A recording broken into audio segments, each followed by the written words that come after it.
Hello, please let me see your ticket stubs for the Double-Edged Double Bill, where you get 2 film and or media discussions for the price of 1, which is nothing.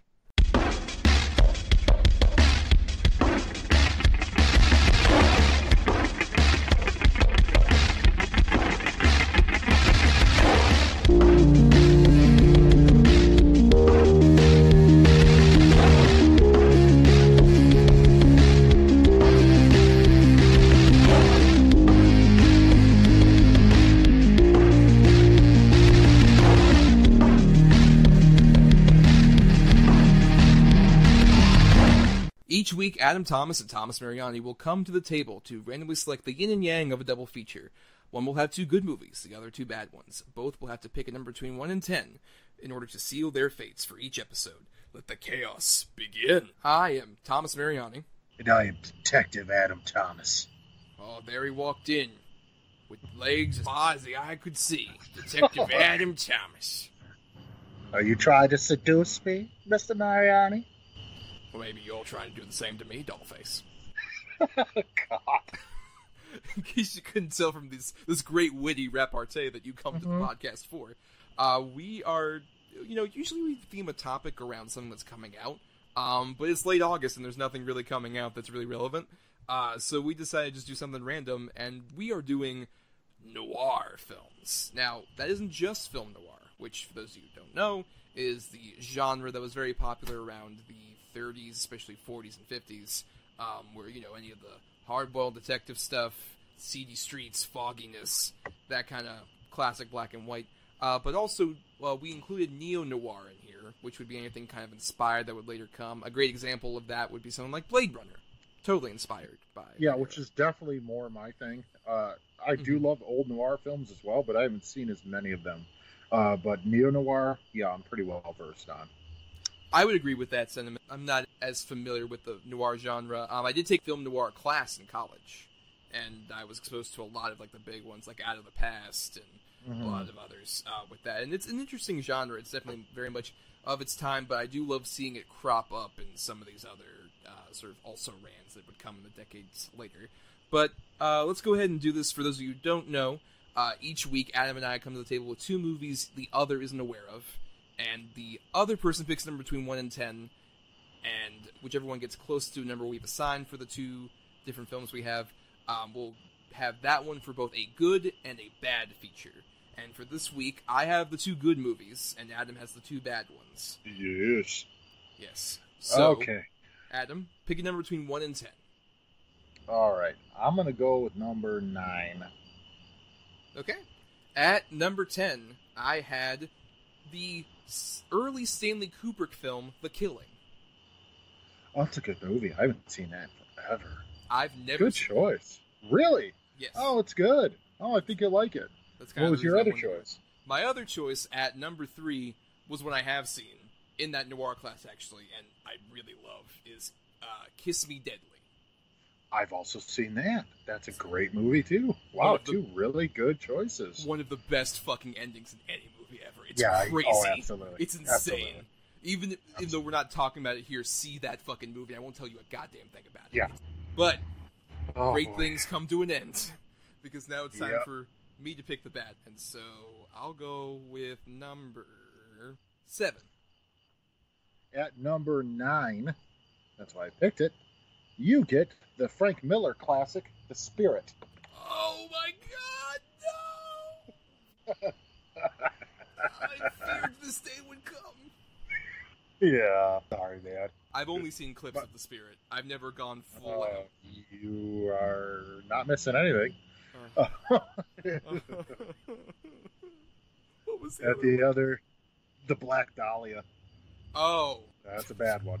Yeah. Oh, Brian De Palma. Yeah. Oh, late career. How far you have fallen, sir. Yes. But we'll get into all this sweet stuff right after this.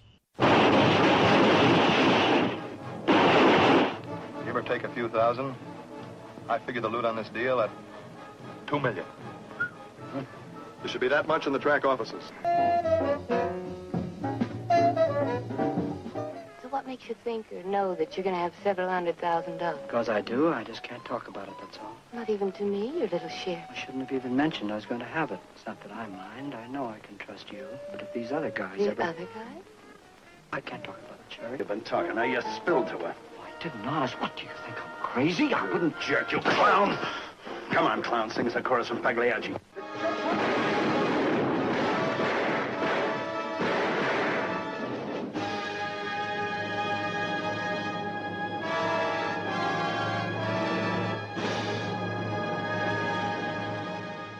And we are back. We have viewed our double feature, and oh wait, what's this coming out of the fog and the mist is a new figure, our guest for the evening, Mr. Torrey Depina. Torrey, how are you? Hey, I'm doing well, guys. Thanks for having me on.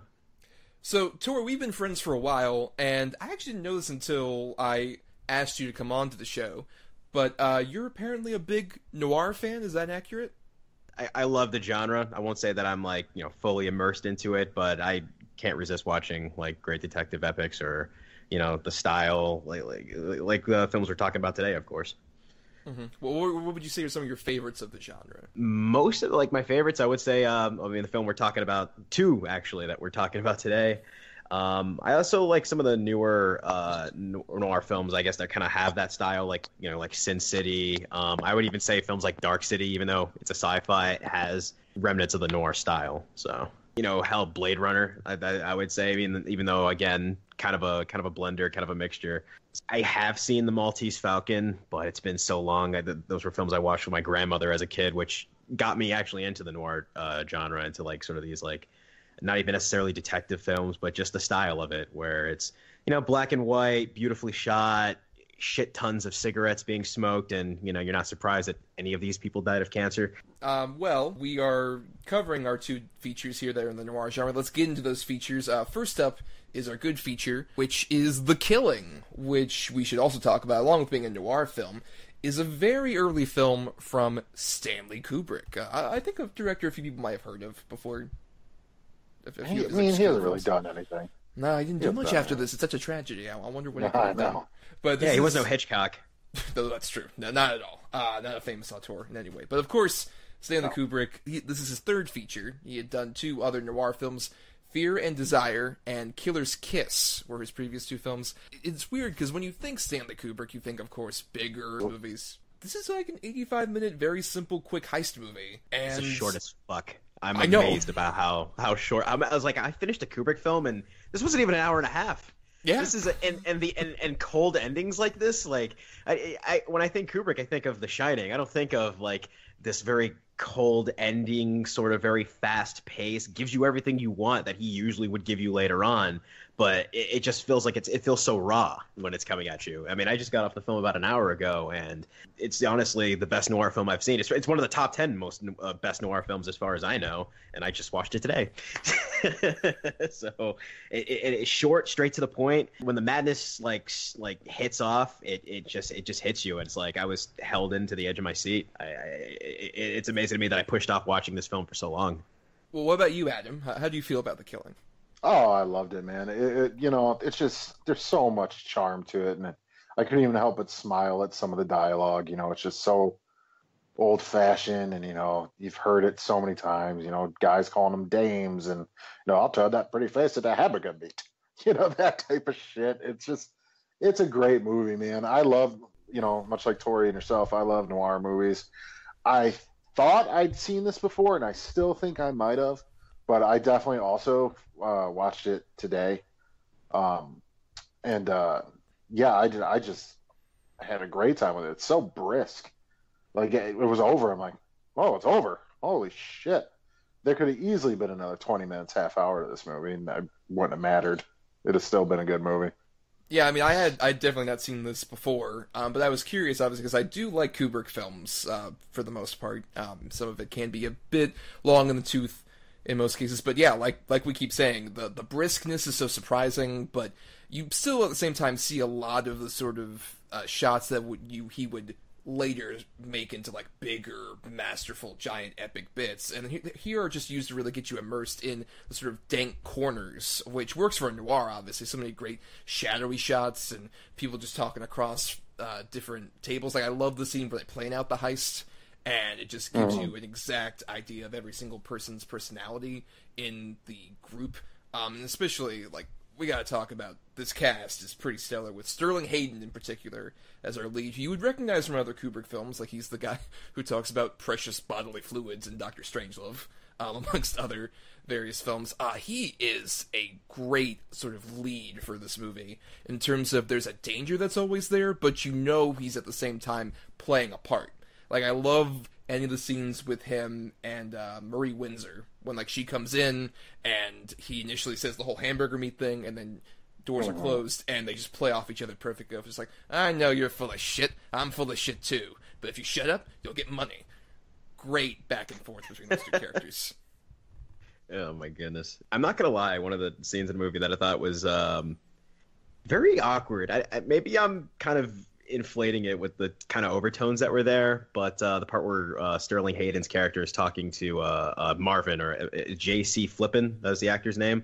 When J.C. Flippin's like in bed basically, and he's like sleeping, and the way he's like asking him for them to just go away together, and them two, I was like, he got away with this in 1956 and nobody noticed this type of it goes from father and son to like slightly homosexual. I don't want to say it like, I'm not saying like that's wrong or anything, but it seemed like it was just like, that's kind of an awkward conversation towards the end there. In the beginning it goes like, you're like a son to me, and then it's like, let's go away together. I'm like, and let the world turn a couple times. Another great old-timey bit. Let the world take a few turns. What producer didn't have the moment when he was like, wait a second, you need to cut that out, and Kubrick got away with it in the 50s out of all places, man. That's crazy. But yeah, like, but the actors, like I said, Flippin and Sterling just make that scene. What would really be awkward, and I would say a present day film, it just still flows by seamlessly. You kind of get over it the minute that it ends, because I mean, at the end of the conversation, when Sterling's like, "Yeah, I'm gonna go now," and it's just like, you know, he just pats him on the head and just walks off. Yeah, that's what I'm saying. Yeah, that's what I like about the Sterling Hayden character, is he wants to give these guys the feeling of just like, oh no, I care about all of you. We're all in this together. We're brothers going down on this. And in reality, he's just like, I don't give a fuck about these guys. I just need them to get my money. And that's the great charm of his character, I think, is that he constantly has this face that he wants to present, and he has this just actual human core that you see really break down, especially with the ending of the movie, which we'll get into. But I think that's why, obviously, he's got the clown mask, which, in terms of influence, I think Christopher Nolan may have seen this movie and might have used that for a certain bank heist scene. Maybe. No, you're joking. He, ha, ha, ho, hum. Though I love the fact that mask, I love how that mask actually has the mouth move, which makes it so much creepier. Yeah, it looked more like it was like horrible. I know. It looks like a yes. It's like the type of mask that you would see, like clown mask you would see on just like a homeless person walking around in like Mardi Gras or something, and just scaring the shit out of some drunk motherfucker. It's the weird burn cork style clown thing that always looked creepy, and I never got why anyone found that kind of clown hilarious and funny. But yeah, like, Adam, what about you? What do you think about Sterling Hayden? Maybe some of the other cast members as well. I really liked Sterling Hayden. I liked that. I mean, he looks like he's a tough guy, but he's definitely got a heart.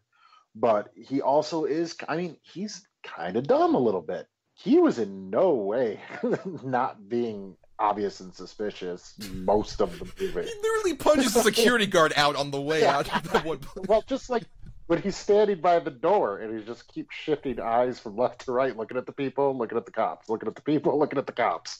Like, okay, well, this guy's clearly going to go in there. But I really did. I liked Elisha Cook Jr. as George. Mm-hmm. Who basically looks like Jeffrey Lewis. Oh yeah, character actor Jeffrey Lewis. Yes, I agree. Yeah, I think he does that. He's like the Piglet of the group in terms of always the meekest, always like clearly being kind of led around, pushed around by everybody. Yeah, including we mentioned Mary Windsor, who is a phenomenal femme fatale for the movie. Just every time she shows up, you can just see how she's turning his gears and manipulating him so effectively. It's a wonderful performance out of her, and the back and forth, it just builds up perfectly to when we have that resolve at the end with, I think, the line of the movie of just like, Just a joke without a punchline. Dead. Just the, I it's love like that.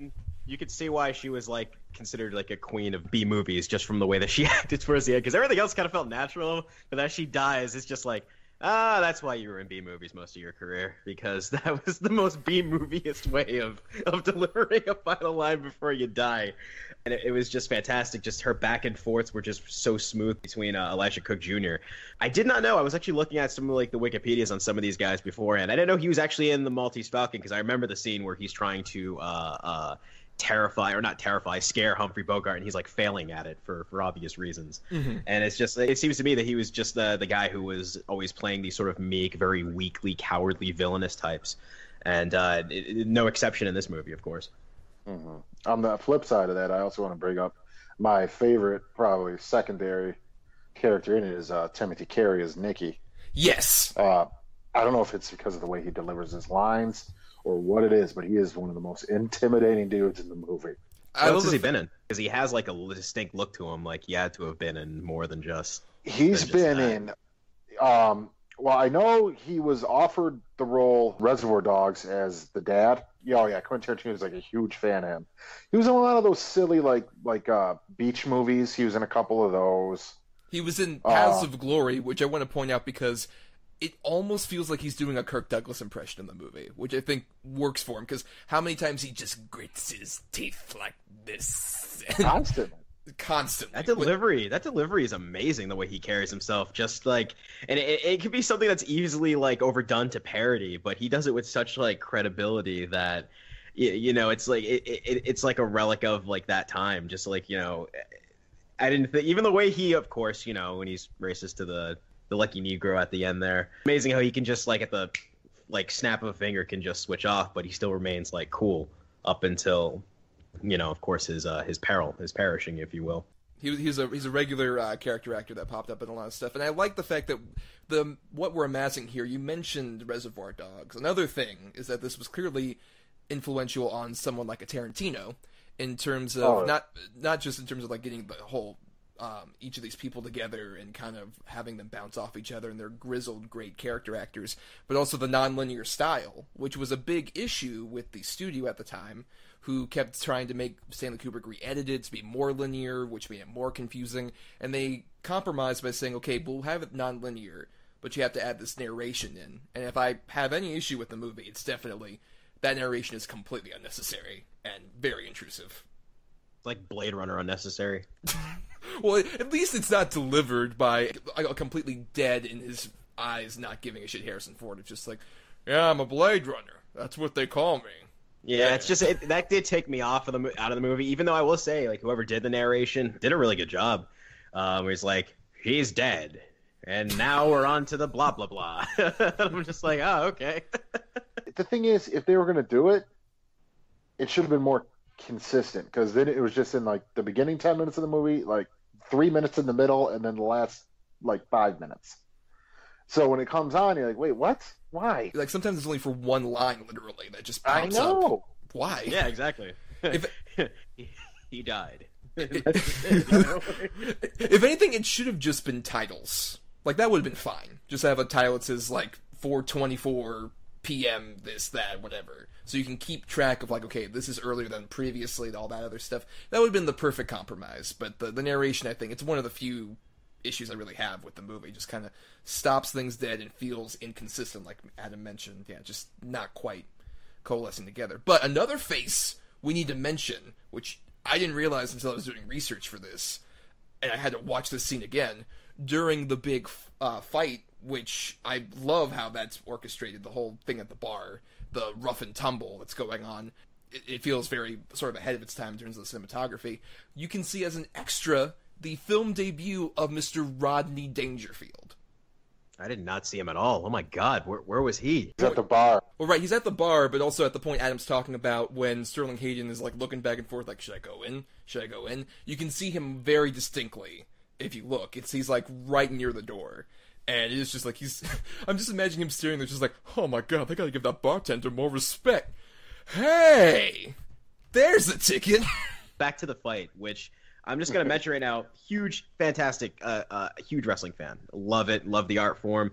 The wrestler known as Kola Kwariani, which suspiciously sounds like a guy who has a podcast that we're on right now. I don't know what you're talking about. That is not me. Come on. Fantastic. He was like a Jersey Animal Steel looking type. I kind of hopefully there's like videos of his matches, just because the era he was wrestling there really wasn't a lot of, but like really good choreographed, like just the back and forth, the way the cameras kind of cut from in and out. And sadly enough, unfortunately, I looked upon his death. He really did love chess, just like his character did in the movie. He had actually fought I guess a gang of 5 people, and he ended up perishing not too long afterwards, unfortunately, as a result, because he was these wrestlers were legitimate tough guys back then. These were the guys that could take on 1 to 2 people, but 77 years old and you're 5 people you're fighting, it's not going to help you so much. But the fact that it's sad, this was his one and only movie that he was in. And he was really good as well, from the way some of his lines were a little, awkward, the way he seemed to have like timing in between his lines. He would kind of just, kind of go on to the next There's line. a bit of Tor Johnson in there. We can definitely say. As far as like what he's there for, like to be the brute, man, I couldn't imagine anybody better at that time to do that. It was such a wonderfully violent scene.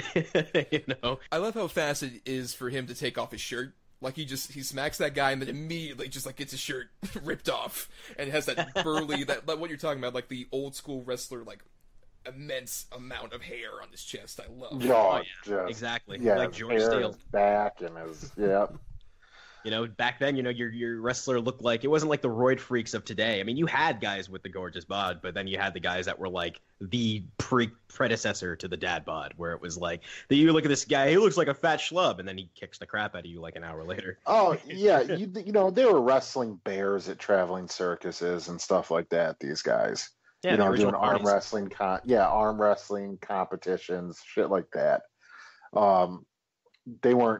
Like you said, they weren't athletes. They were bar fighters and just tough guys and just strong men. They weren't straight up athletes. They just knew how to throw a guy around. Exactly. Thank God there were certain times where I had subtitles. Well, I had subtitles on the whole thing because I had to watch it a little quiet. Thank God, though, because there are certain scenes, especially when he's talking to the guy who's running the cash register and he's telling him what to do if he doesn't come back by 6:30. If I didn't have the subtitles on, man, I wouldn't have caught none of that. Yeah, he's that was the only time. Fast. Exactly. He was talking very fast. Exactly. With no inflection. God. No. That's the word I was looking for. Yeah, it's straight talk, no inflection, super fast with a thick accent. I got up until he said, I should be back by 6:30. If I don't come back, blah, blah, blah, blah, blah, blah, blah, blah. Like, okay. That's another example of someone in this whole thing, how kind of rough around the edges this plot is, where he's just like, the cashier says, "Oh, hey, that sounds pretty weird that you're saying it like that. That sounds pretty suspicious. Maybe you shouldn't look into things. Maybe shut your fucking face." It's just... Right. Yeah, he's like, my old saying, you stare at some too long, then you become burned. These maybe all the world is like this, or maybe this thing too. I don't know. Like, what the fuck? Yeah, it just went from like, like we got this and that, and then I'm like, oh my goodness, what are you saying? Okay, fine. I think I got the gist of what you were saying. Do this thing if I don't come back. And I was like, should I turn the subtitles on? I'm like, nah, this Google Play app on my TV is not really working with me right now. I'm just gonna let it continue. Let it happen. Well, yeah. And obviously, as much as this is a noir film, it is also a heist film. And I think we did our heist episode a few episodes ago. But you can really see that, like, this is like the blueprint, the text for just how to like get everybody together, have this plot kind of go along, and even, like we mentioned, the kind of rough around the edges bits, even go down the line to something like last year's Logan Lucky, the Steven Soderbergh movie, has a lot of sort of that character humor, and also takes place at, obviously, a racetrack. That's NASCAR-ish, but still, there's a lot of parallels to even something that modern with how sort of the structure of the heist is. I haven't seen Logan Lucky yet. I'm in the same boat. I want to. Everybody knows seen it said I should watch it because I do like a good heist movie. But yeah, like you said, Thomas, as we alluded to earlier, even with Reservoir Dogs, where they show the non-linear structure, and they show you what all the different characters are doing at the same time, basically, or even movies where it is a linear structure with Heat. and it shows them, meticulously planning, and you get the sense of relationship that not only do these criminals have with each other, but at home as well. So it grounds them a little bit. They're not just pure on villains. I think that definitely is what makes this movie and those type of movies stand out. It's not just straight cops and robbers. There's depth and layers to every character, to the point where you want Johnny to get away and you don't want the suitcase to fall, even though you know it's going to. You know it's going to happen as soon as he decides to check the bag. The whole time you're like, oh my God, don't. But please do, because I want to see it. And if it wasn't for the way this movie was written and acted, you wouldn't give a shit. So I definitely think the heist movies of today, especially the good ones and the good noir or neo-noir or whatever you want to call them, owe a lot to this one. Yeah, and we mentioned like influential, not just the Tarantino, but also even a Christopher Nolan, one of the most big successful filmmakers of all time. That sort of weird mixture of the elegance, but at the same time the kind of darker, the creases and the lines on these character actors' faces. That's what I love seeing noir films for. It's just like you get every crevice, every wrinkle, which really makes you sort of feel immersed in the darkness of this world. And even just like the smaller people also kind of had, like, I love the hotel clerk guy who Sterling Hayden talks to, and he's just like, I don't make any questions, no problem, you do what you want, it's fine, I can accommodate. Like, he knows he just deals with this all the time. Just those little things really give you a sense of this world, and it's all these small things build up to, as you mentioned, the ending, which that shot of just, like, the money going in a flurry. Oh. Beautiful. One of, like, just a phenomenal piece of cinema. Awesome. And the whole time you're like, I literally, as soon as it happened, as soon as that fucking lady who was doing baby talk with the dog, which, by the way, I would have punched her in the back of the head. But as soon as that dog runs out there, I went, oh, shit! He's never been on a plane before, has he? No, He's a Sweetums, man. Oh, look at that. Like, dude, get the fuck out of here. I was hoping that scene was ending. I'm like, please, okay, is there like an importance to this actress? Because I hate every single ounce of this fucking scene right now. Oh, I want to grab that dog and throw it into the fucking turbine of the plane just to hear her mourn in that stupid fucking whoopie poopy schmoopy. It reminds me of like that Andy Milonakis skit where he would like talk that way to his dog and his dog would like think of murdering him like that. And I'm that dog in that Andy Milonakis scene watching this scene in this fucking movie. A quick disclaimer: the animal cruelty thoughts of Torrey Depina do not reflect those of double-edged double bill Adam Thomas or Thomas Mariani. Anyway, I will guarantee right now, though, that dog's already dead, Thomas. I need to break it. What? I think the dog's dead. I knew all these other actors were dead, but the dog clearly would be still alive at this point. That's the dog Superman's dad wouldn't have run to save in Man of Steel. He would have just been like, just walk the other way. Oh, well, when there's a Man of Steel reference, we know it's time to start wrapping up. So, Torrey, give us your final thoughts on the killing and any other stray things you may not have said prior. Okay, I want to say as far as, like, MVPs, as far as this movie, we've been talking about how everybody, sort of just came together and, this great, amazing cast. MVP is going to Elijah Cook Jr. because you were talking earlier about his facial, like about the facial expressions of like people in noir films. The end there, like, the end of his character's arc, that grimace on his face was fucking terrifying. Like, just the amount of fear and disbelief and how he just couldn't believe things would go so wrong, that his woman wouldn't have betrayed him, even though I'm sitting there like, she's going to betray your ass, right? Tell me you don't believe this. Okay.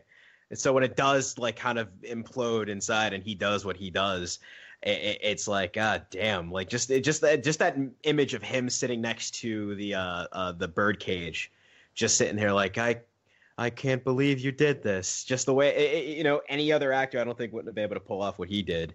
And just that look he has, like, that seems like it's such an iconic like picture right there that you could frame on your wall. And but other than that, man, the Coen brothers definitely took some liberties with having that sort of like cold ending where, just out of nowhere. I can feel like this definitely inspired some of their works because, man, it feels like That ending was almost like one of these thematic video games where it's a game over, but it's not just game over. It's game over. They'll show you a sad scene as to why it's a game over, and everything fades to black, and the guys are just walking towards you. And you can apply it to many, like even like Metal Gear Solid or the Resident Evil games. It's amazing how it was a precursor to that. Just the whole style and everything that this film would birth later on. It's easily the best noir film I've ever seen. 10 out of 10, whatever rating system you want to give it. Glad I watched it. I'm more kicking myself that I waited till a podcast appearance to see it. I can't. I'm definitely gonna show my girlfriend. She's a huge Kubrick fan as well, and I'm not sure if she's seen The Killing, but we definitely gotta watch it together. Definitely a film that you can watch with like a group of people too. So great film. I just love that description of the ending, and I'm just imagining Sterling Hayden like ragdolling like you get killed in GTA, and just like busted. You could be like, or like I mentioned Metal Gear earlier. It was like Sterling. And it's just two mobsters standing over him. Oh man, gotta replay the heist mission. Come on. Replay the heist. But Adam, your final thoughts on The Killing? I was thoroughly pleased with this one for sure, man. I do want to also throw out there that Elisha is probably the toughest motherfucker in the movie because he takes a face of buckshot and still makes it home, drives home nonetheless, to shoot his wife and have a couple minutes left with their parrot. This is absolutely a fantastic movie. I think it's a masterclass on noir films, especially from this era, and even Kubrick out of it, honestly. I mean, which I've said, I think, on the show before. If not, I know I've said it to Thomas, is not my all-time favorite, or even probably up there in my favorites, but, you can't deny the man's talent. I won't deny his talent either, but this was so fun, and just, movies aren't made like this anymore, at least not mainstream. So just to go back and see something like this was incredibly refreshing. And it's definitely like, I'm going to recommend it to people that I know who like noir films for sure. This will definitely be like a watch again for me as well.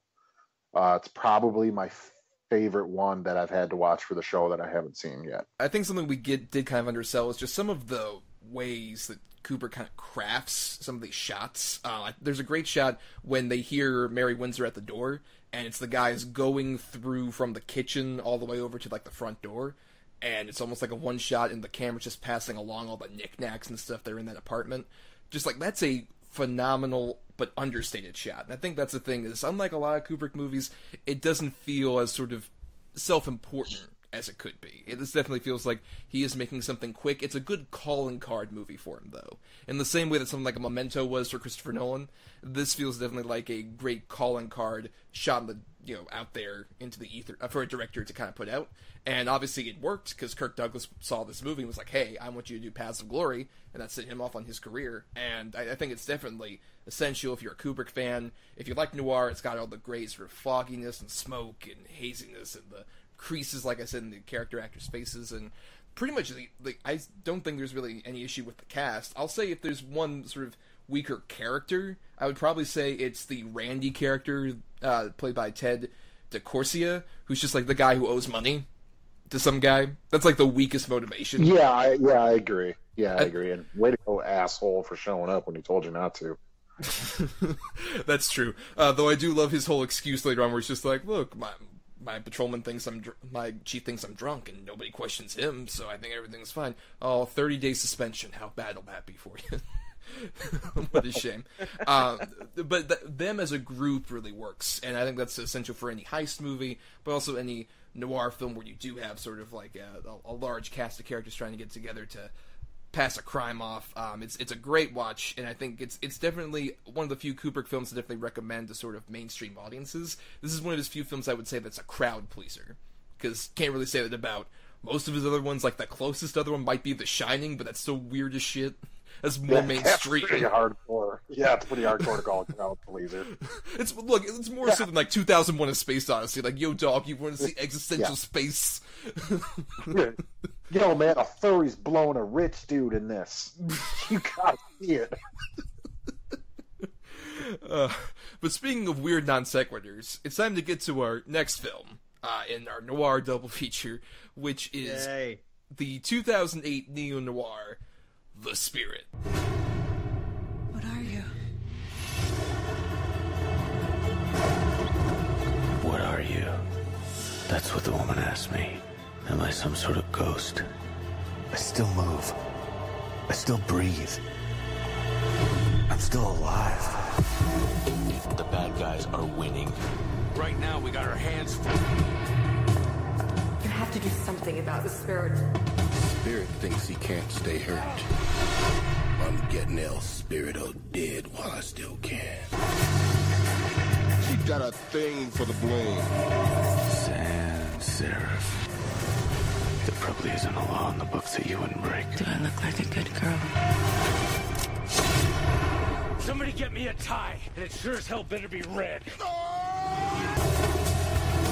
I'm gonna kill you all kinds dead.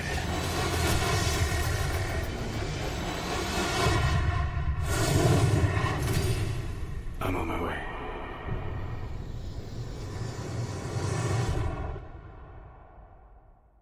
Yay! Woo! Yes! Let's go over. Yeah, I say we let Torrey go ahead and let's go over this team, guys. This crackerjack ass cast that we have before you with this movie. I'm gonna go down a list here because you'll know them from other films, obviously. Like, instance, Suits star Gabriel Macht as Denny Colt the Spirit, featuring Johnny Simmons as a young Denny Colt, who you may remember as young Neil from Scott Pilgrim versus whatever the hell. Scott Pilgrim versus the World. Yes. I'm overwhelmed with joy right now. Give me a break here. Samuel Jackson as the Octopus. Scarlett Johansson in her easily. Like, there was no effort put into this performance whatsoever. as Silken Floss, Eva Mendes being Eva Mendes. Are you done? No. We're gonna keep going because this is the cast of all casts right now. We've been held hostage, Adam. He's taken over the show. You are definitely held hostage. Did I mention that the younger version of Eva Mendes' character is played by the girl from you may know her from the live-action Airbender movie. She turns into the moon. That's all you need to know. Oh my god, that is her! I knew I recognized her. That's Seychelles Gabriel. Who's gorgeous, by the way. I just want to mention. The one with the penis head, right? The one with the penis hair in the movie. Get that Airbender. She was in Legend of Korra though, so she made up for it. That's true. But amongst others, I do want to mention also Paul Levitz, DC Comics president, and Frank Miller also had acting roles in the movie. You actually get to see Frank Miller's head thrown at the Spirit in the beginning. Fantastic scene. But before we delve too much into it, let's start with all you guys, because I obviously am wrong for this role right now to talk about it, how great it is. You guys need to illustrate how obviously bad it is. Well, hold on. Let's put the brakes on this for a goddamn second. So, backstory. The Spirit is a 2008 film that was the solo directorial debut of Frank Miller, who is a comic book artist who you might know from his Batman work on stuff like Batman Year One or The Dark Knight Returns. And he had his few forays into Hollywood. He co-wrote the RoboCop sequels, which he said, "Oh, they mangled my stuff." And then you see the comic that's based on his old scripts. It's like, oh, this was terrible from the start. Okay. And then he also, of course, a better noir movie out of him. Yeah, Sin City is a better neo-noir movie. Right, which he co-directed with Robert Rodriguez, which, if you hear Robert Rodriguez talk about it, it's less co-directing and more, hey, Frank, does this frame look like your comic that you did? Yeah, it does. And that gave him the impetus and maybe more the balls to say, hey, I'm going to take my friend Will Eisner comic and I am going to turn it into a film in his honor. He literally got this job at the memorial service for Will Eisner. And, wow. Stabbing your friend in the back while he's rolling in his grave, apparently, because... Oh, boy. Damn. The interview gives you... Because I actually watched some interviews that were building up to this, and I still remember this interview to this day. That featured Frank Miller, and it was in like promotion for the movie. I don't know who thought this was a good idea, but he's talking about how at the end, and this is a line that stuck with me. I'm like, after I saw the movie, he's like, this is not a tribute to me. It's not a tribute to Will Eisner. It's my tribute to the Spirit. And I'm like, Oh yeah, you you don't fucking say. Your tribute to the spirit. Okay, I can see. Oh, are all the women vapid, one-dimensional characters? Oh yeah, it's definitely Frank Miller. Yeah, it sounds like a guy who's notorious. Like, you know, like I remember listening to a review where it's quoted that Frank Miller hates women. I'm like, you know, he doesn't hate women. He just thinks of them as just sexually vacuous machines. You know, like, you know. That's not flying. That's falling with style. That's literally what you just did. Anyway. Adam hasn't talked to you about the spirit. So, Adam, are you familiar with the source material? And if so or if not, what were your thoughts on the spirit? I'm somewhat familiar with the source material, just growing up, being a comic book fan. My dad was a comic book fan. So, like, I knew the Spirit, the Shadow, Dick Tracy, all those, you know, around that era. I never really read it or anything. I knew who Will Eisner was. So then I'm like, okay, I really liked Sin City. This looks like Sin City. The preview looks exactly like Sin City. He's got the red tie. That's the only thing showing. Okay, that's Sin City. So, narration. He's a tough cop. More Sin City. So let's go see it. Yeah, no. It's nothing like Sin City. This movie is just pure shit. Where Sin City, certain of the actors are actually trying in it. Nobody's trying in this movie. The only one who's even trying and they're doing a horrible overacting job is Samuel L. Jackson. Gabriel Mott is so boring and bland. It's just like you said, the women are just vapid tools for TNA. I mean, and don't get me started on Samuel L. Jackson's fucking henchmen. How annoying and just stupid that whole thing is. You know, Nazi garb. They let the homeless get in for free. That's why the homeless always get hurt, because they go to the hospital. Silken Floss is the most beautiful woman ever. Oh my god. Oh my god. I mean, it's horrible. Well, I'm gonna kill you all sorts of dead. What? Excuse you. I'm gonna kill you all kinds of dead. Oh, excuse me. You're right. Because that makes it better. I'm gonna learn you. I'll learn you. Oh my goodness. I'm actually at the part right now, because this has been playing in the background. I'm actually at the part where Paz Vega's belly dancing in front of, and the Nazi symbol. This is Black Nazi. They could not get away with this now, even with Samuel Jackson. Once again, slow your goddamn roll. We'll get into that. But, okay. For me, I had heard of The Spirit. This was obviously an infamous bomb when it came out about a decade ago. Released on Christmas Day, 2008, for all the children to see. And I had only seen clips and stuff before this, and I was curious, if nothing else, to finally watch this. And I'll say this much. There are points in the movie where I think it does achieve being sort of like a comic put onto screen in terms of just like individual shots. I think all of that, any credit for that goes to Bill Pope, who was the cinematographer we talked about last week with our Team America episode, who, like we mentioned before, has such a big record with like stuff like The Matrix and really great big scale Hollywood blockbusters. Does a great job of, I think, shooting certain scenes. And there are moments where I think it's like, this looks like a really good Frank Miller comic book panel. Like, there's a bit where the Spirit, they show him getting shot in the flashback. I do really like that shot. That's a good example of them actually kind of capturing the idea of like, oh, we're putting the comic to screen. But most of the time, you can clearly tell this is directed by someone who's never actually directed a movie, because Frank Miller just thinks, oh, I'll storyboard this, and we'll just shoot it exactly like the storyboard, and it'll be fine. Like when the Spirit's hopping along on the telephone wire. In theory, that could be like... It looks cool. Well, in theory it would. And I think in still images it would look pretty cool. But I think in practice, this movie's constantly teetering this line that I'm not sure how serious it wants to treat itself and how much it wants to be a bad joke. Like, it's so going back and forth between that I'm never really sure, like, Frank, what do you want from us? That's what I kept saying this whole time. Like, Frank, come here, sit down. What do you want out of us? Are we supposed to be laughing, having fun? Are we supposed to be, like, immersed in the dark, gritty crime that's going on? What are we doing, Frank? Also, why do you have this 40s noir type thing and have 2008 fucking Nokia phones in it? Why?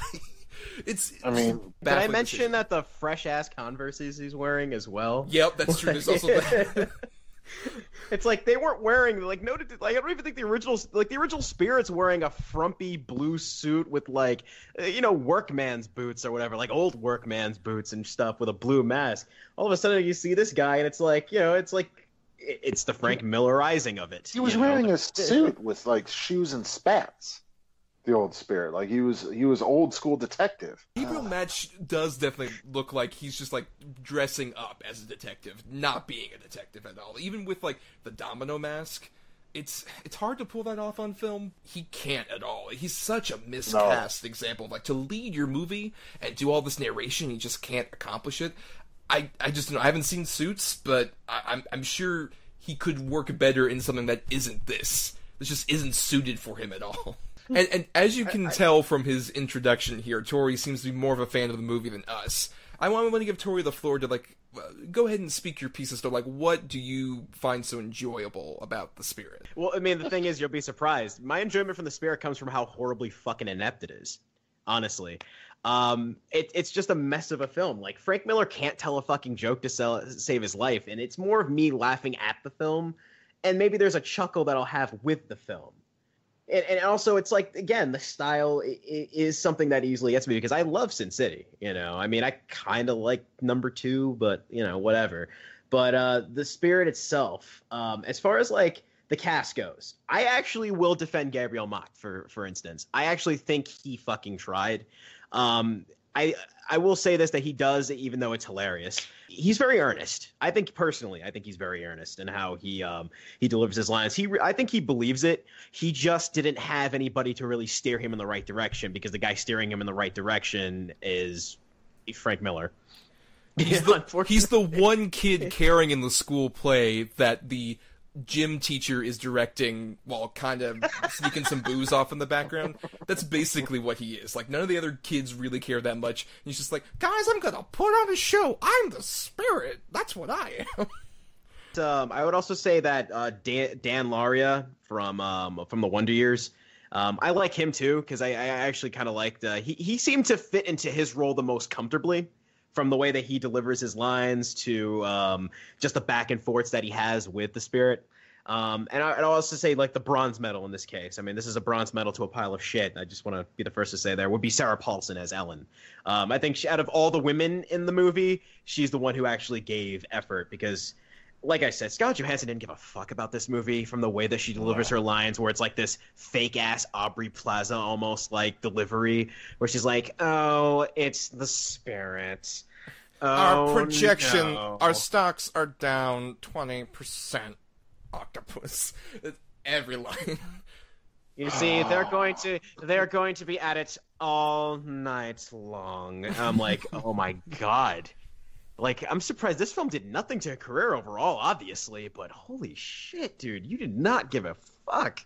And then, like, Eva Mendes is, like, trying for some reason in some parts, but then there's other parts where she's just there to look pretty wearing these, like, fashionable things, and she likes gold. That's her character, everybody. She loves shiny fucking shit. She literally says that's her character. Her quest is for what she literally calls the shiny thing of all shiny things.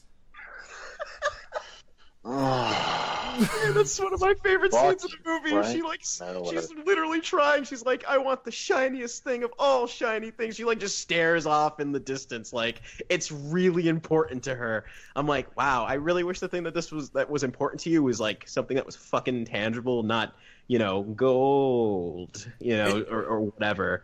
And isn't this also the scene where she does the weird pedophilic comment about Robin, the boy wonder? Yes. Yep. Really with the nice little camera behind the handcuffs, by the way, where he's got the handcuffs out and it's a first person perspective. I'm like, Frank Miller, why do even scenes that would look cool if anybody else did it? Literally anybody else. Like you can't even pull half of these fucking scenes off. Like everything just looks silly. It feels like it's just one camera angle for most of the action scenes. Like the scenes where Gabriel Macht is doing backflips on the alleyway, little door, the little stairs that are outside of the fire escape. Yeah, when he's doing backflips on the fire escape, it's the most awkward looking thing that you could see in a widescreen version of this film. All while he's narrating with bits about just like, oh, my city, she screams for me. Oh my city. I love every creak of the... Like, I love how he talks about the bad infrastructure of the city, just like, oh, she loves her wrinkles and her cracks and every bit. Just like, these are crumbling buildings, Spirit. You should be talking about the infrastructure. How dare you sexualize infrastructure? I have been in many a pothole. Many. Like, and that shit should be interesting at least because, like, you know, the Spirit defends the city. That actually could have been something a little more interesting if they explored it. If anything, it's just like some awkward offhand narration that he makes where it's just fucking weird. It's like, it's my city, but I also like this naked lady, and this naked lady, and this naked lady. And death and personified women... as a naked lady. Yeah, played wonderfully by Jamie King. Yeah. Anyways, Laura Lee, the angel of death. I'm just like, and then just the way he goes about women. It's like Frank Miller wanted somebody suave to put how he feels about women, and he decides to use Gabrielle Mock's Spirit as an avatar for that, and it just comes across as just backhanded sexist bullshit. Where it's like, you're not some hard to get evil criminal. You're soft, like all women. I'm like, oh my god. Yeah, Who approved this? When the strongest... There are female producers in this movie. Why did they watch this and think this was a good idea? When your strongest female characters are the Sarah Paulson character, who is, like we mentioned, just kind of like someone who protects the Spirit motherly, so it's a weird, like, mother virgin complex thing. All these characters have some form of, like, the whore, virgin, or the mother stereotype of any of these characters. And she's also nagging the Spirit the whole time. There's that, or there's also the new recruit who they keep saying, like, she's gonna make detective someday, who is just like a deus ex machina, or just a plot convenience of like, oh, hey, Spirit, here's this thing of me actually doing detective work that you don't do, because you're too busy wanting to fuck ladies. I'm a Twitter. Just random lines like that he does an amazing job with. I just love it where it's like Sarah Paulson is like, she's like, yeah, nigga, you ain't shit, but I still love you. It's basically personified the entire fucking movie. Where was the point where Frank Miller started dipping off? Was it like the new millennium, like All-Star Batman and Robin? Like after 9/11, he decided to just do the fucking Dark Knight Returns 2 with the kryptonite fucking gauntlets and all this stupid shit. Yeah. I only read part 1 and I was like, done. Nah, man, he started losing his hold on things. I would argue RoboCop 3. Because you can't even say Sin City, because Sin City was already, like, kind of existed. He really didn't do anything with the movie, except just sit there and oversee it and play a priest in one scene. So, I mean, he's been out of touch for quite a while, dude. And if you read some of his shit online, he's just such a sexist, elitist prick. I don't know if he was dealing with substance abuse problems or if he was sick, but I'd seen in some interviews. Are you saying Frank Miller does drugs and drinks? That he did that at some point? Never. Yeah, right.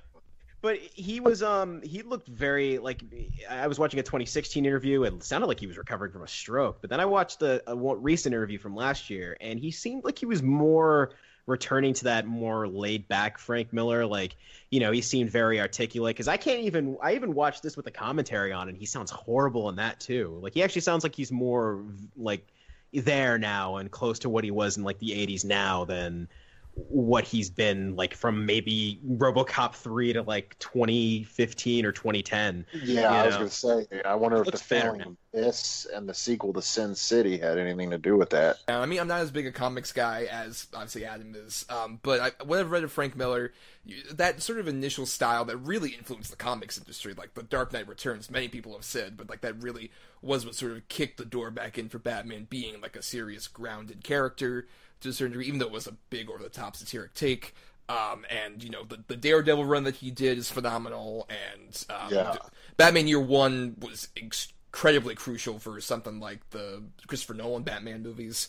But I think just as time went on, it sort of felt like he kind of got into more of his hype, and he did stuff like the second Dark Knight Returns book, or what was it, The Holy Terror? Is like the bottom low, where he was like, where he went to DC Comics like, hey, I'm gonna have Batman fight the Taliban. No, you're not. Okay, then I'll make my original OC Don't Steal the Terror, who will fight Cyborg Osama bin Laden. I apologized for that one recently. I heard he had apologized for Holy Terror, Batman. I'm like, I'm glad that you have self-reflection now, Frank. I'm glad Rock Bottom taught you well. It's sad because when it comes to Spirit, I enjoy it. Like I said, I laugh at it. It's a so bad it's good movie for me, a guilty pleasure, if you will. It's just that it could have been so much more in the hands of a more competent director. Like Sam Raimi would have done fantastic with this type of character. I would even say, hell, keep the visual Sin City style, or even just do Sam Raimi's visual style and make it more like the comic book. This could have been a bankable comic franchise in a year where it was starting to rebuild comic books again. I mean, 2008 was like the genre film summer, for fuck's sake. Could have been something really, an excellent cap off before the end of the year, a toast to the great year of superhero films, if you will.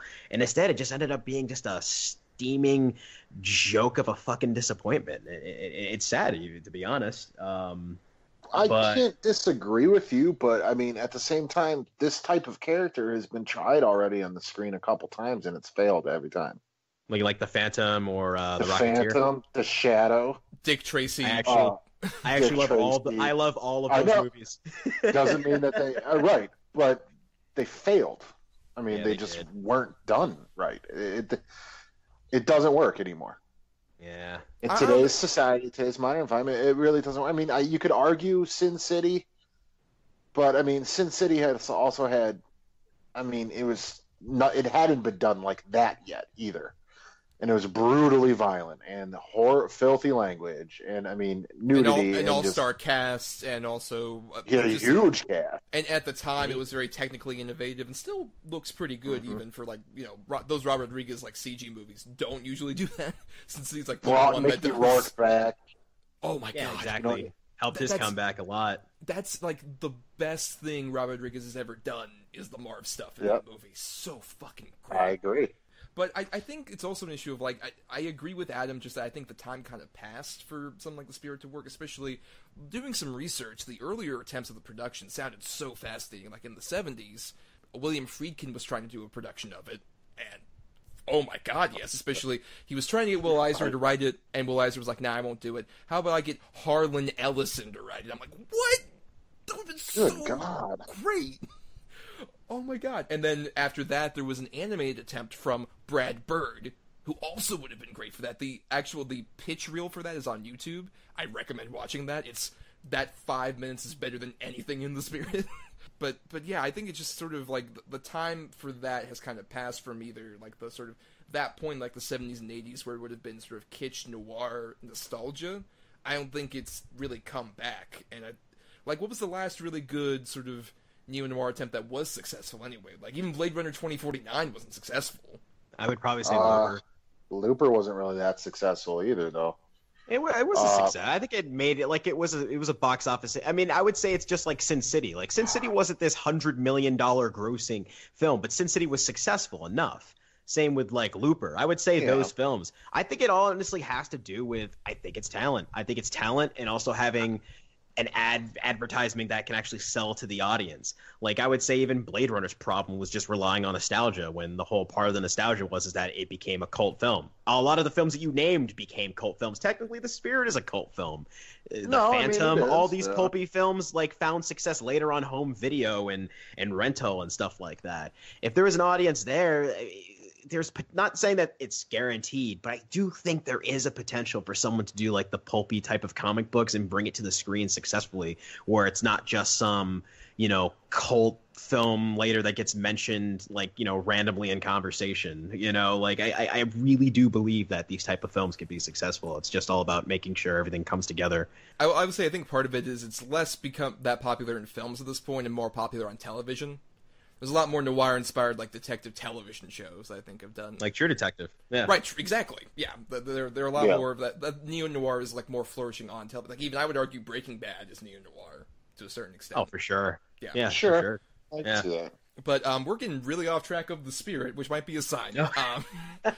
Exactly. We didn't even talk about Samuel Jackson's Nazi outfit and, 15 other costume changes in the movie. Hold on. We need to talk about Samuel Jackson's deep and very eloquent speech about death. and how it shatters all of our brains like disgusting eggs. That was fucking weird too in the movie. His like fascination with eggs, like just the Samuel Jackson line of the movie after he shoots his henchman. He's like, "No egg on my face, not a glob," and he has like this just over the top facial expression. He chews scenery no matter what the context of the conversation is. Because octopi lay eggs, guys. I guess. Yeah, exactly. I don't know. Real. He's like, ugh, fucking eggs, they're nasty. I'm like, why do you hate eggs so much? An egg killed my mother. And also just like the thing where they make the octopus, the whole point of the octopus is that he was a mysterious villain, that he just had like his eyes, and I think maybe there was like Mickey Mouse gloves or whatever, but he was always a villain in like the shadows and the darkness, a Dr. Claw, if you will. You know, Frank decided, well, fuck this, I got Samuel L. Jackson. But why don't you spin that off, Torrey, into your final thoughts on The Spirit, and try and be as concise as possible. As concise as possible. I've been very concise. I'm insulted. But, yeah, it like I said, it's a so good, it's bad movie. It's not a film that I'm necessarily going to, like, in serious conversation, not going to defend. It's a terrible, ineptly directed fucking movie. It's just a mess that I happen to enjoy. You know, it's the best 4 out of 10 you'll have with your friends, you know, like that sort of thing. You know, it's something that, you know, like someone's like, oh, the Spirit's fucking terrible. I'm like, well, yeah, exactly. You know, it's like, no defense for me there. So, and I guess that's it. Everything else we've already talked about when it comes to it. It's an interesting failure. Adam. Well, to quote, the Spirit is fucking terrible. I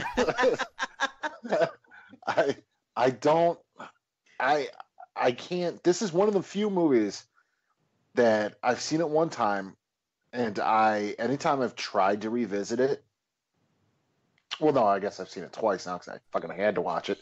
But any other time I had to revisit it, I could never make it through it.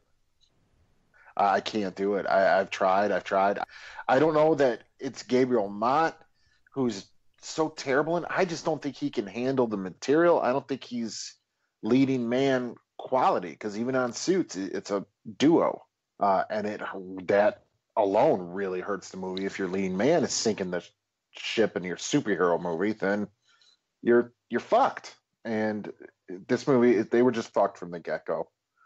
The Sin City, you know, was good, so hey, let Frank Miller do whatever the hell he wants. Worst mistake they could have made. I think this is just a mess of a film, and yeah, that's about all I gotta say about that. Yeah, I mean, I echo most of the sentiments, and I want to be on Torrey's side though about it being a so bad it's good movie, because I can see a world where it would be that.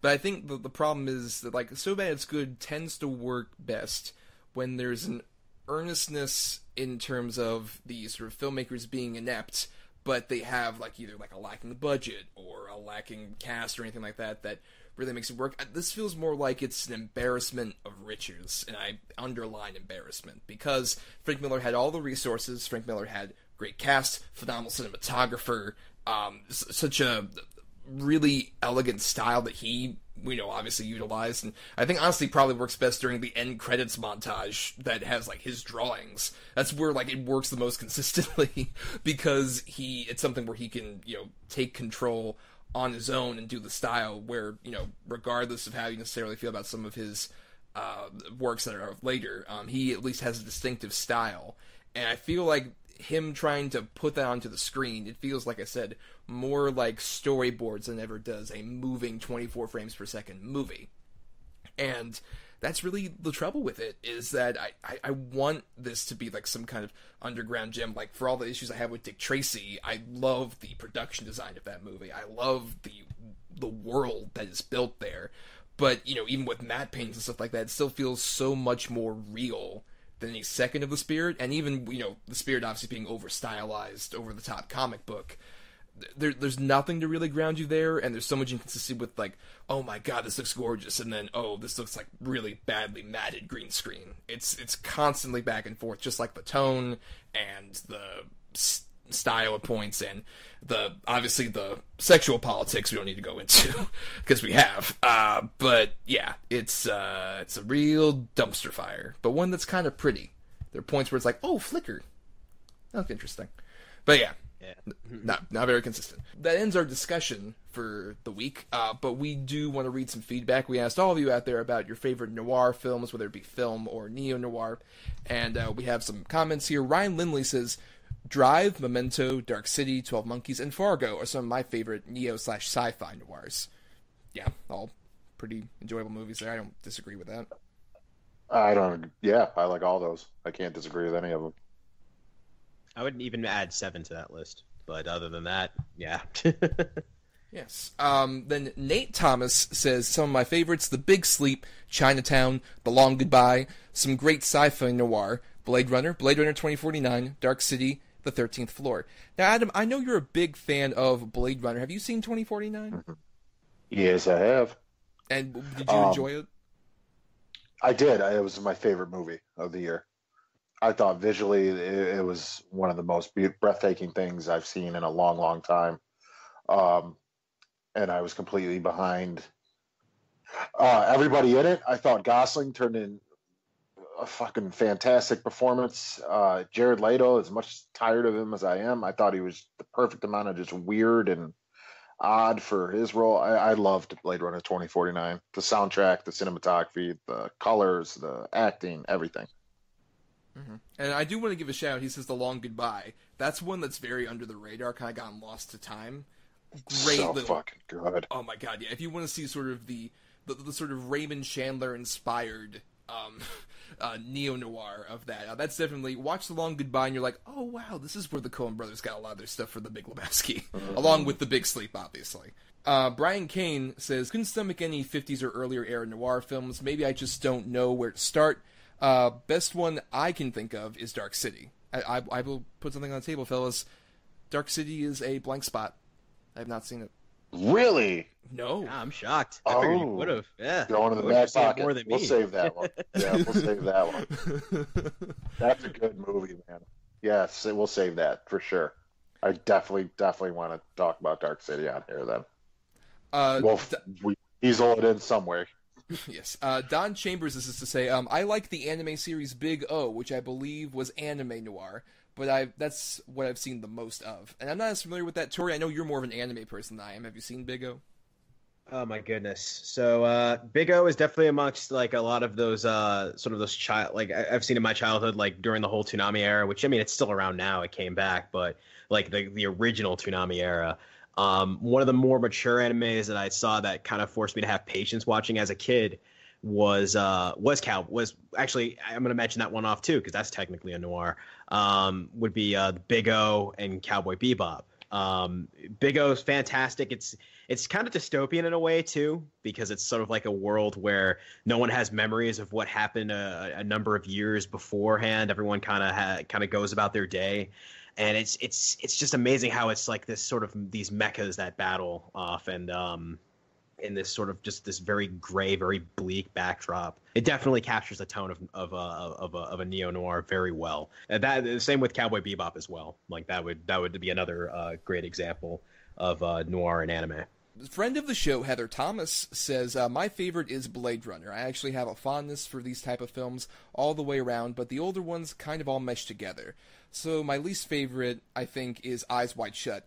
I realize, of course, both those movies were a hybrid of other genres, but I am committed to my indecision. Of course she is. Good for her. But, you know, I'll say I like Eyes Wide Shut. I'm a defender. Controversial statement. I think it's the worst film Kubrick ever did. I do not blame Stanley Kubrick for how Eyes Wide Shut ended up. I used to actually make fun of my girlfriend when we first started talking, because she was a huge Kubrick fan, and I would always make fun of Eyes Wide Shut, much to her chagrin. I thought he finished Eyes Wide Shut. He didn't get to finish AI. Well, no, from what I understand, he didn't finish editing Eyes Wide Shut. He died between the editing. Yeah, and that's kind of like the important part to me. That I believe is the case. AI was more a thing of like he'd always had that idea, but he never did it. And then Spielberg was like, I'll do it. And I'll Spielberg it up. Yeah. I mean, there's plenty of issues to discuss with AI, but I also don't mind that one.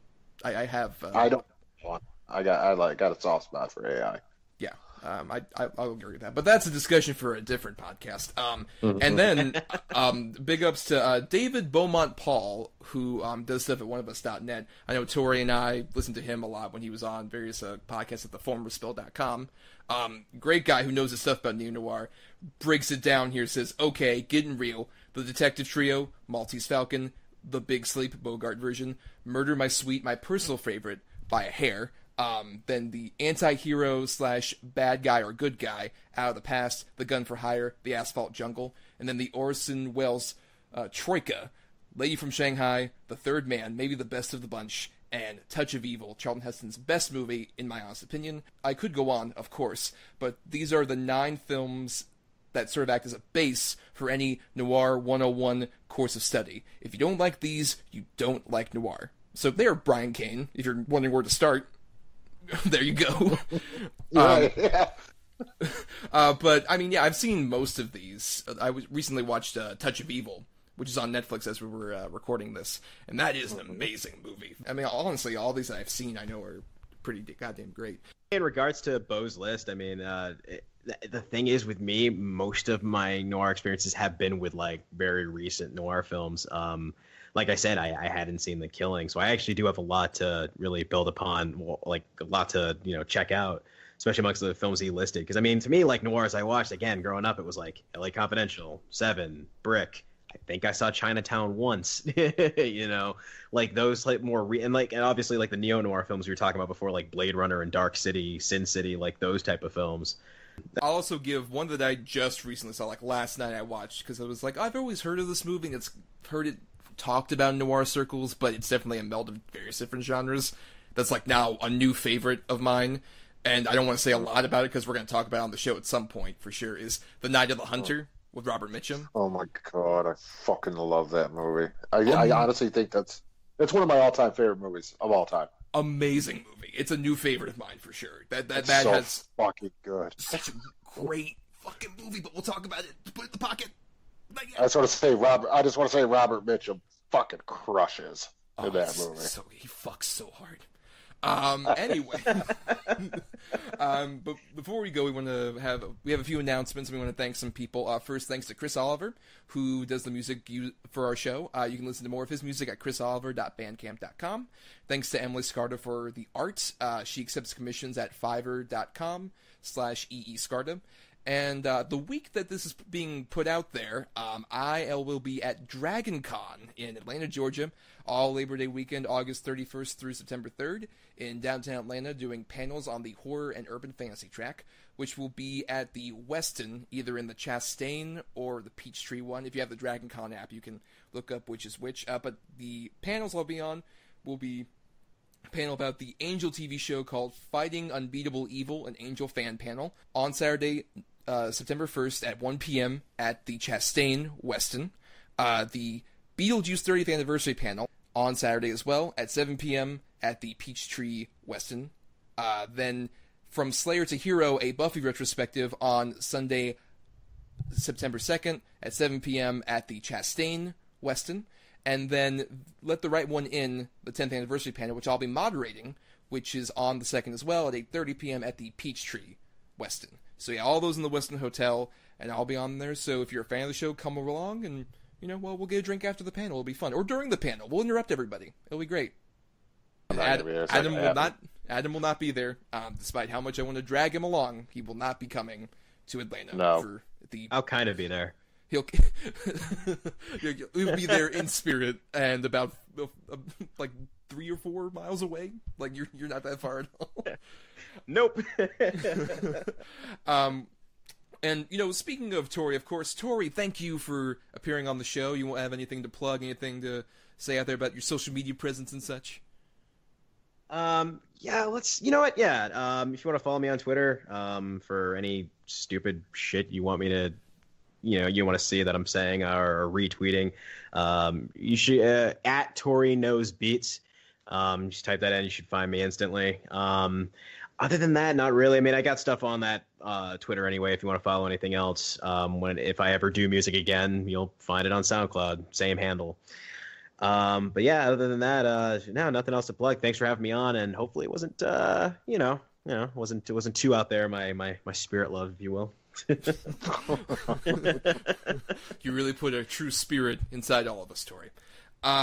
We want to encourage you all to follow us once again at DEDBpod for Twitter and Facebook. We're also at doubleedgedoublebill@gmail.com for any emails you want to send for feedback, positive or negative. We'll most likely read on the show.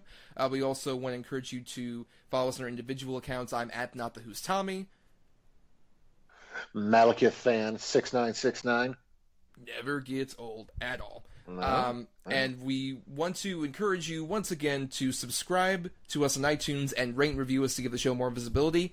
And if you email us a picture of your iTunes review to that doubleedgedoublebill@gmail.com address, you'll receive a free sticker pack with little stickers of our logo if you are in a U.S. address. Absolutely. You'll get a pack of at least 4. At least 4. Yeah, they're just sitting there waiting for you guys. Depends how nice the review is. Yeah.